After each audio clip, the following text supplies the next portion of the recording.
Well, at long last, no mistakes this time.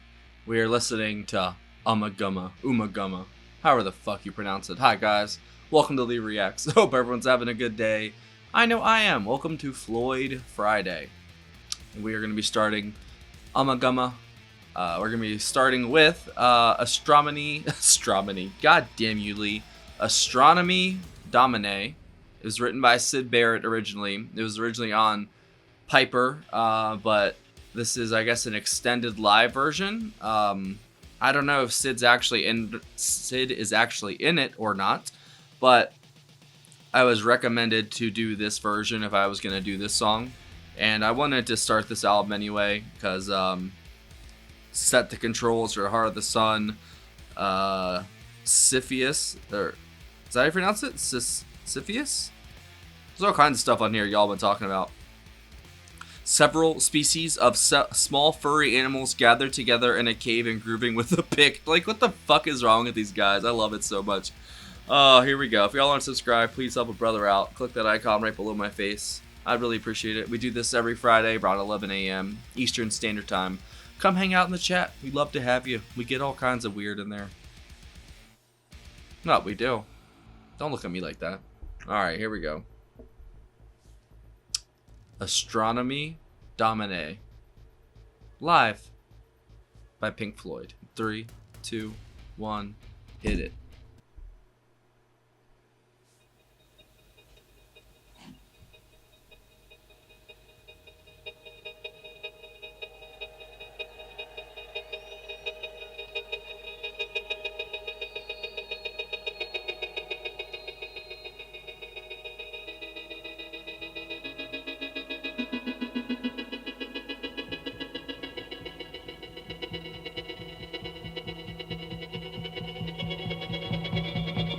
That album cover is amazing. I just realized. How'd they do that?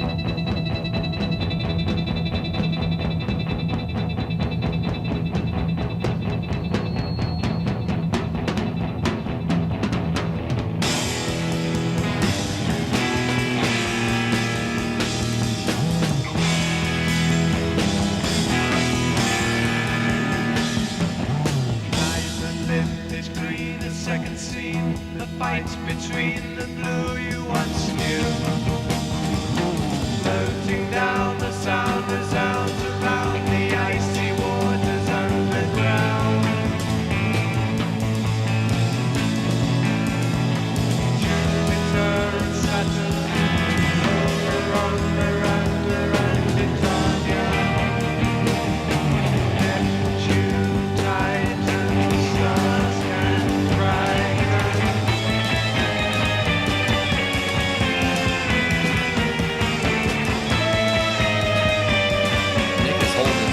Holding it the fuck down right there. God.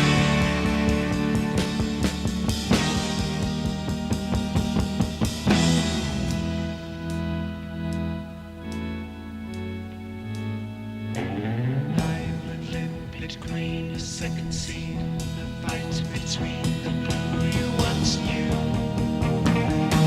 Floating down, the sound resounds around the icy waters underground.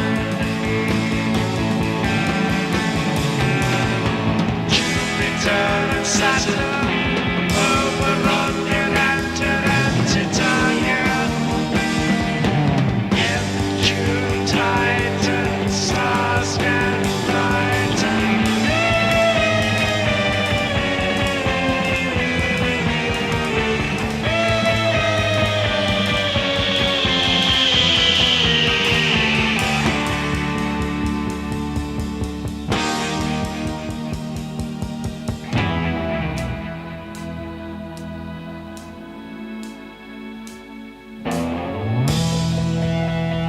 I almost hear Wish You Were Here a little bit in this. Even though I know that is way after this album. It's weird.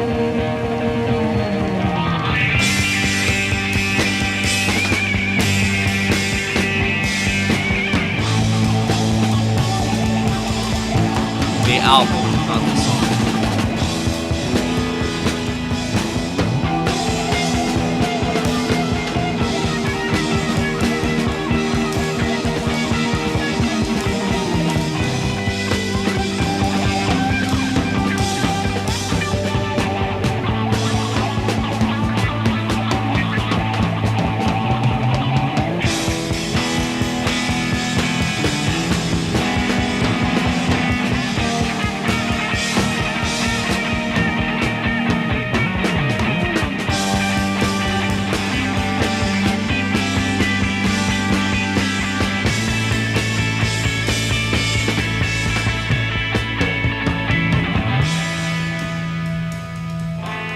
They really were a different band with Sid.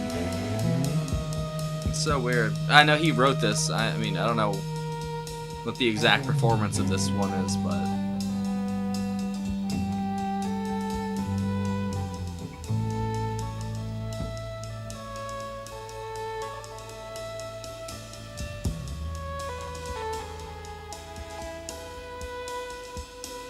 there's my boy.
It's so strange, like esoteric almost.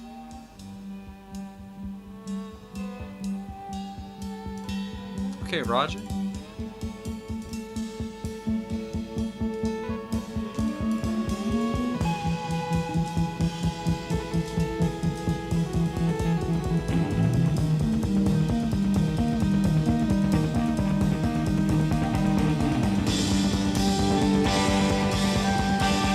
Damn, Nick.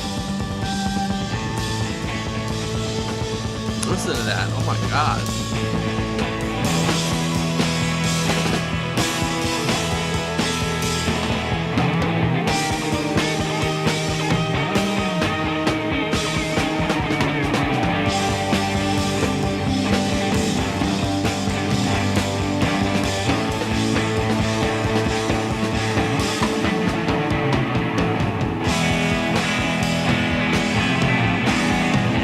Such a good chord progression, dude.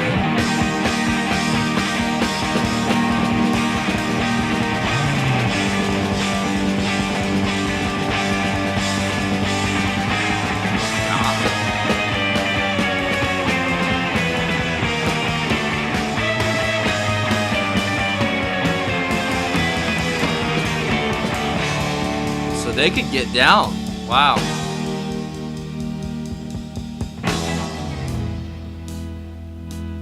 Totally different band. It's so crazy. Blinding signs flap, flicker, flicker, flicker, flap. Always, yeah, that never there.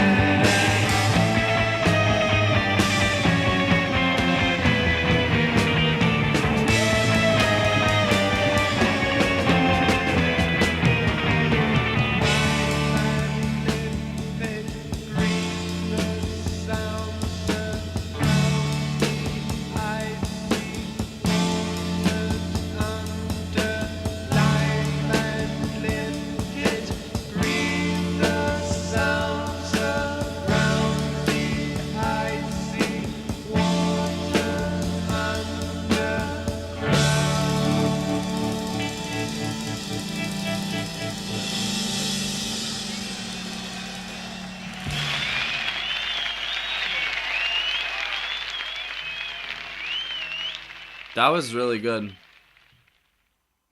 So that was recorded in May of 1969.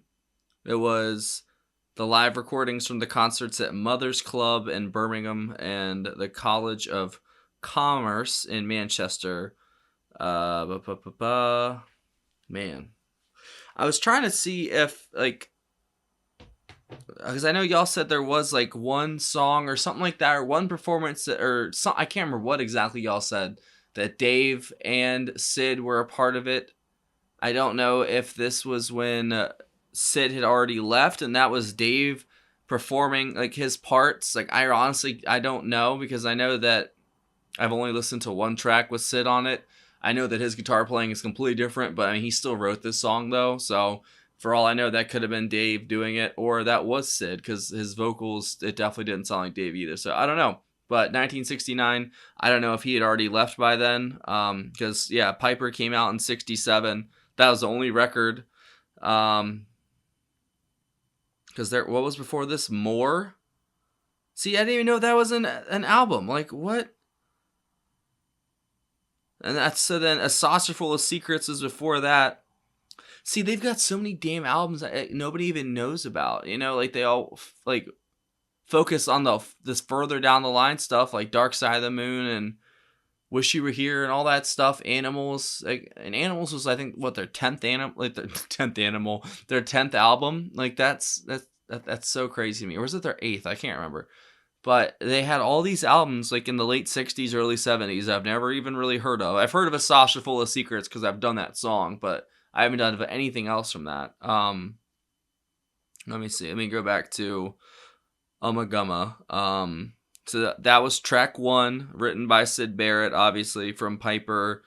It says Dave Gilmour. So he was on vocals on the live album, lead guitar, acoustic, electric guitar, bass guitar. He did everything, of course. This is for the whole album. Nick Mason on the drums. So yeah, okay, all right, never mind. So Dave Gilmour did the lead guitar and vocals for the live album. So that was Dave. Okay, Nick did the drums on the live album. Roger Waters did the bass guitar, vocals on the live part, and then Richard Wright did keyboards and vocals. So this is the not original. This is the lineup that I'm used to. Just doing I guess, Sid impersonation or just playing a song. I thought that was great. It was very strange, weird feeling at points. I love Richard's section in the middle where he got to shine finally, because I feel like that's the one thing kind of missing from the earlier stuff is like Richard's like real contribution that he got to, I guess, really get out there later. Like, and that's so shitty that Roger did all that shit to him when, yeah, back I would say like originally for the older stuff I've heard, he's not as prevalent. He's definitely there. The soundscape isn't there as much as it is in the later albums, which he has a huge deal to do with. The same with Dave, I think. So I mean, I get business is cutthroat, you know, but that's still I'll never forgive Roger for that, even though like I know these dudes or something. Like what the fuck? I still think that that's definitely unfair. But I mean, it is what it is. Business is business. But yeah, that was a very strange, weird song. The bass, the freaking Nick was a hero in this track. He really was. He was honestly, other than that break in the middle for Richard, I think Nick was the best part of this song. He was all over the fucking place. I mean, the fills did not stop. It like there wasn't even really fills. It was just him going nuts the entire time. Just he was trying to rein in those like wild guitars and like soaring vocals and stuff like that, and he was shining, man. That was a live performance too, and he he absolutely killed it. I really couldn't catch the bass as much except for that one or two sections where Roger was kind of prominent. Other than that, it was mostly just Dave's vocals, guitar, and Nick's drums that I could hear. I know that I kind of had to strain for Richard's part in the middle. Hopefully it doesn't fuck me up in the editing process, but it might. Who knows? It was definitely very interesting though. Like I said, it's a completely different band than like what I'm used to. Even though this is the lineup, you know, that I'm used to. Like the song itself is from Piper, and so that's 2 songs I've heard from that album, I think now, and it's just very strange. I mean, all their music is strange, you know, but this is like a whole nother level, especially like with the titles and stuff too. Like I thought that like my generation came up with the whole really, really long title, weird, that has nothing to do with the song title. Like there's this band growing up that was called, the band name was called The Devil Wears Prada. And for all their like their first couple albums, all the names were just like crazy pop culture references and long, just like Fall Out Boy. Like their first couple albums, they all had these long ass titles for no reason, you know. And that's kind of what Pink Floyd did. That's crazy. They were doing that back in the 60s and the 70s, and I thought whole time that my generation had an original idea for once. Guess not. That is what it is, though. Yeah, I'd say Nick was definitely my favorite part of that. He absolutely just dominated that. Astronomy Domine. Dominus. There you go. Yeah, I don't even know what else to add. I'm definitely excited to listen to more from this album because that was, honestly, that kind of blindsided me. I don't know what to say about that. Like, it was definitely a very strange song, and it had a lot of crescendos, like rise and fall, all that stuff. It was all there, but honestly, the best part of it was the drumming, and that was some of Nick's best work right there, I think. And I say that all the time when I hear Nick play. I'm like, God, that's some of Nick's best work. That's the sign of a good drummer. So every time I listen to him, I'm like, damn, that's better than the last time. He's definitely one of my favorites.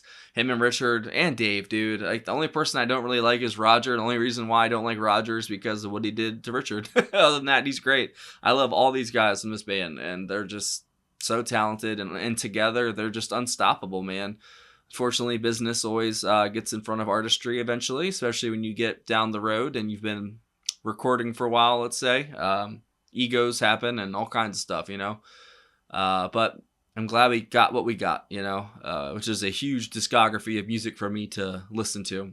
Way more than The Dark Side of the Moon for a stoned 14-year-old, you know. How I was introduced to the band. And a little bit of Wish You Were Here, too, you know. It's come a long way with this band. And I look forward to hearing the rest of their catalog. I really do. Because I listened, the Zappa video for today was bunk, honestly, just because of, it was nothing, you know. It's literally nothing. What a troll of a song, man. I'm still pissed about that. Like, I'm not pissed about it. I'm just exaggerating, but I think it is funny that I sat there for 6 minutes waiting for something to happen and nothing happened whatsoever. Zappa got me there. He definitely did. So unless we have any other requests come in, or, you know, PayPal requests, Patreon, whatever, we're just going to continue, I guess, with this album and see where we get. Next week will be then, unless someone wants to make a request, we will be listening to Oh, we already did Careful with that axe, Eugene. So maybe next week we will do Set the Controls for the Heart of the Sun. Should we do this version or a Saucer Full of Secrets version? Let me know down below. I appreciate it. Thanks for watching, guys. I will see you next week for Floyd Friday. If y'all didn't know, we have a Patreon right here. That is a picture of it. There's a link in the description. If you join the $10 tier or up, you get one free request a month.